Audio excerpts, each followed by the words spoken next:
Yes, YouTube. Just gonna quickly break down this trade as I'm trying to define the rules to my strategy, and just thought this was a really good example of a good trade. Um, so higher time frame. I think the reason that, okay, I'm gonna break down why this was actually such a good trade, because okay, higher time frame we've got this looks like a. I think the trick is basically with this is to find protected lows is like the important skill to create.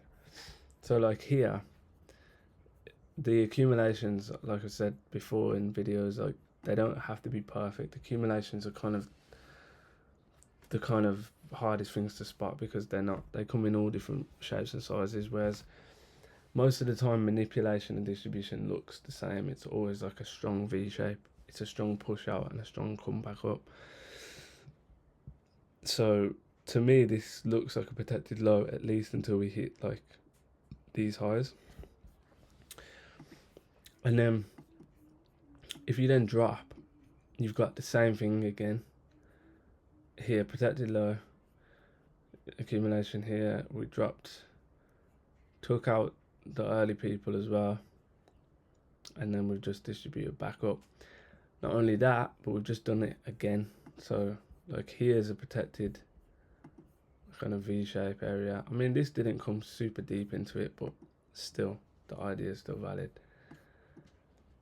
So the reason this was such a good trade is because I have all these other higher time frames on my side. Like this is a 4-to-1 trade, and realistically, I reckon you could stretch. I reckon you could stretch 13 like that. I don't know if it'd hit, but let's actually see if it hits without hitting break even. We are currently break even, so there's no loss involved. Okay, it does hit break even, but it does hit 13 at the same time. That's so sad. So, but this is the mad thing, that this is the power of reaching for the draw and liquidity as well. Like I have had this AMD model for ages, and haven't really been pushing it to its full capacity because like I've just been taking profit early.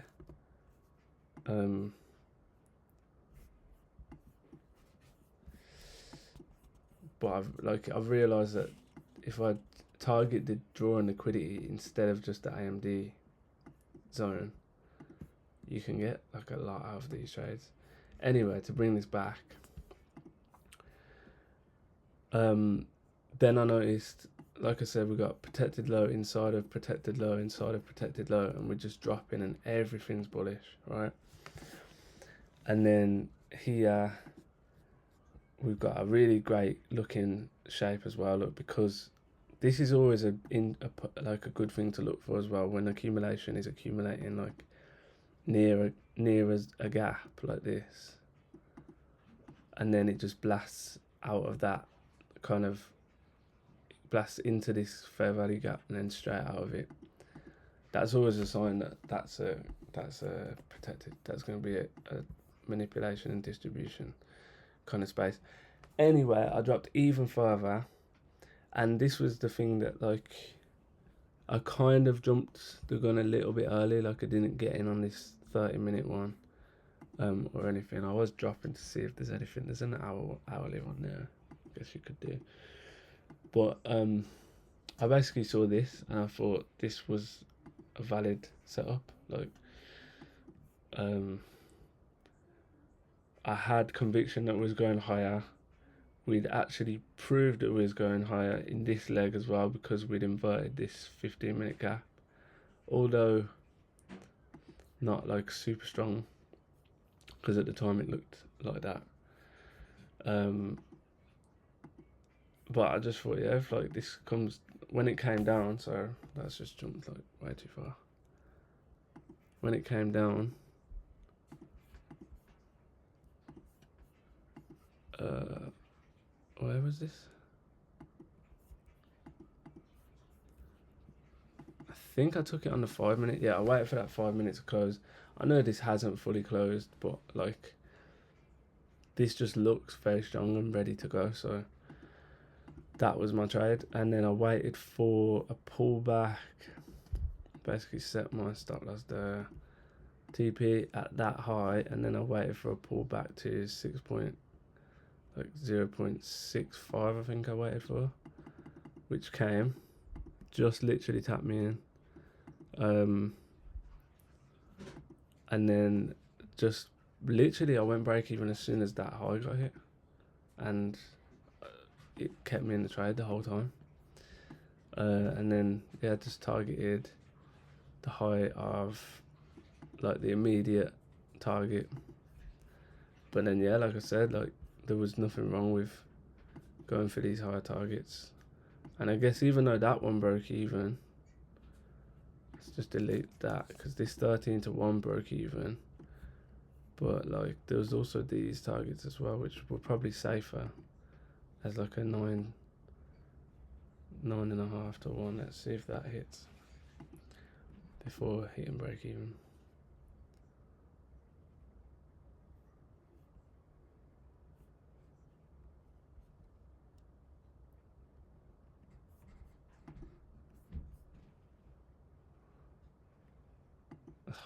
Oh, that's such a shame. However, it's a shame, but you do get the re-entry. So let's see. Wait for 0.65. Do we get it? No. Shoots off without you. But yeah. And there we are. Trade.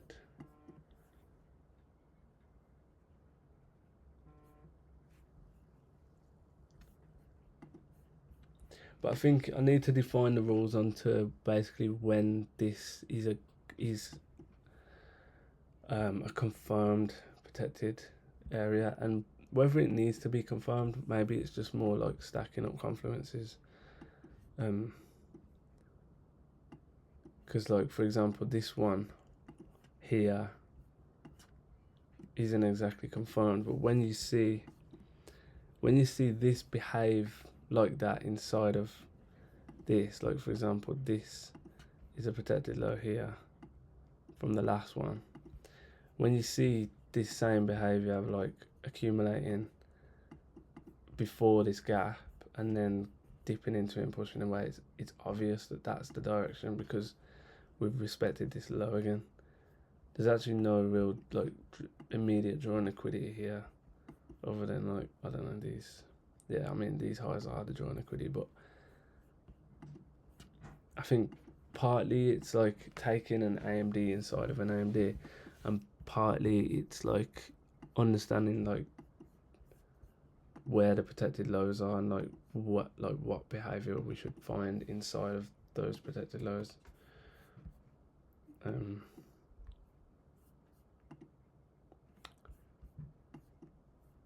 But yeah, I don't think there's anything else to say really.